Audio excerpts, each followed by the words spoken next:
Let's be real, everyone needs that one single wow chocolate chip cookie recipe. You know the one I'm talking about. The one with those perfectly crispy edges, a soft and ridiculously gooey middle. The one that's just completely and utterly irresistible. Well, look no further. This is that cookie. Believe me, I have tested dozens and dozens of versions, and this one right here, this is the one. Today, I'm not just going to show you how to make it.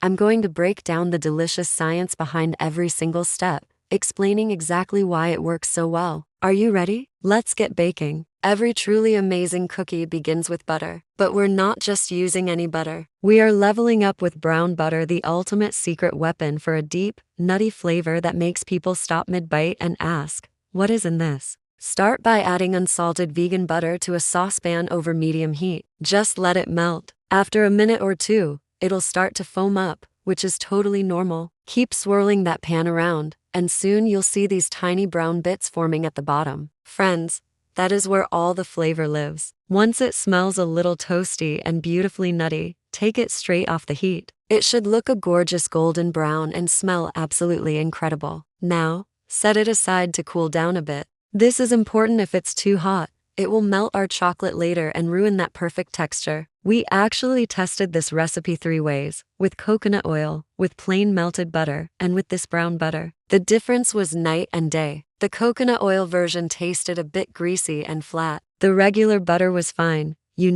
just your average cookie. But the brown butter batch? An absolute flavor bomb. It adds a depth, a warmth, and a hint of caramel that you just can't get any other way. Alright, let's talk about sweet chemistry. Grab a large bowl. We're adding 2 kinds of sugar, half a cup of brown sugar and half a cup of granulated white sugar. Why both? Well, they have completely different jobs. The brown sugar, with its molasses content, adds moisture and that amazing chewiness we all love. Meanwhile, the white sugar is what gives you those delightfully crisp edges. This combination is the key to achieving that perfect bakery window texture. Next, add a generous splash of vanilla extract and a couple of tablespoons of your favorite plant-based milk. Now, pour in your slightly cooled brown butter. Go ahead and mix everything until it's glossy, thick, and smells like pure heaven. It's time for the dry ingredients, the flour power. We're using all-purpose flour today, but let's take a moment to talk about how to measure it properly. If you're using measuring cups,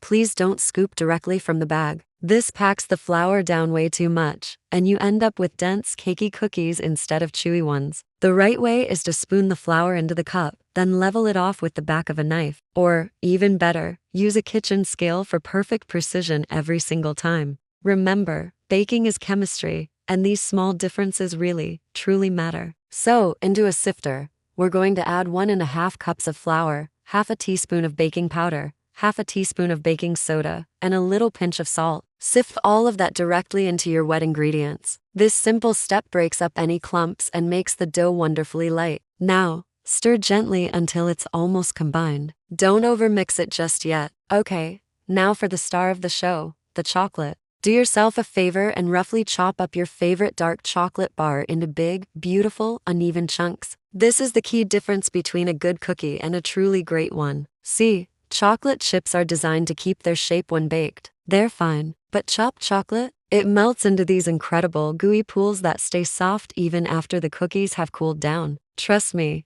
it is so worth the extra minute of chopping. Fold most of these glorious chunks into your dough, but save a few to press on top later. And again, be gentle, don't overmix. Just stir until everything is barely combined. Now, we've reached the step that everyone wants to skip, chilling the dough. Please, don't skip this. You need to refrigerate your dough for 1 full hour. Yes, I know, the waiting is the hardest part, but this step makes all the difference in the world. When you chill the dough, the fat solidifies. This prevents your cookies from spreading out too much in the oven. We tested this too. The unchilled dough spread into thin, sad, pancake-like cookies, but the chilled dough, it baked up thick, chewy, and absolutely perfect. So please, be patient. Future you will thank you. I promise. Once your dough is nicely chilled, preheat your oven to 350 degrees Fahrenheit or 180 Celsius. Line a baking sheet with parchment paper. I like to use an ice cream scoop to portion out the dough. About 2 tablespoons per cookie works great. Make sure to space them about 2 inches apart.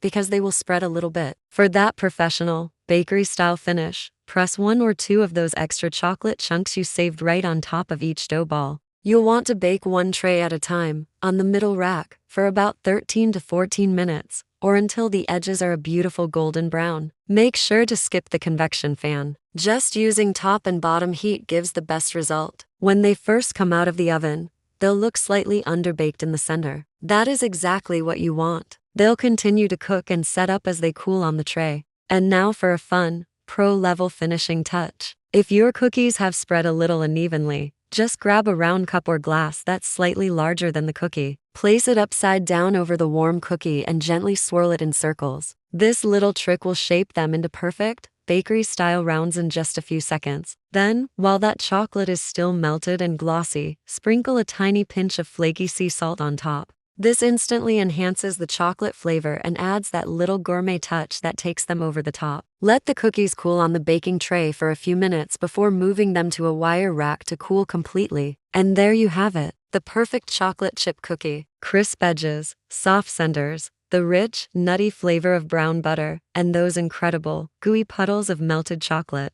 These are the kind of cookies that will disappear in minutes, the ones that make your whole kitchen smell like pure happiness and butter. And now you know the science behind it all. Why brown butter is a game changer, why chilling the dough is non-negotiable, and how a few simple techniques can help you create the perfect cookie every single time. The full printable recipe is waiting for you on our website. You can find the link in the description below. And if you're craving more sweet recipes like this one, our Pickup Limes app is filled with tons of delicious baked goodies and wholesome meals. You can even try it for free for 7 days. Just scan the QR code you see on the screen or click the link in the description. Thank you so much for baking with me today, friends. If you try this recipe, I'd love for you to drop a comment and tell me how long your cookies lasted before they were all gone. Be sure to hit that like button, subscribe, and share this video with someone who loves a warm, fresh from the oven cookie as much as you do. This is Pickup Limes, signing off. I'll see you in the next one.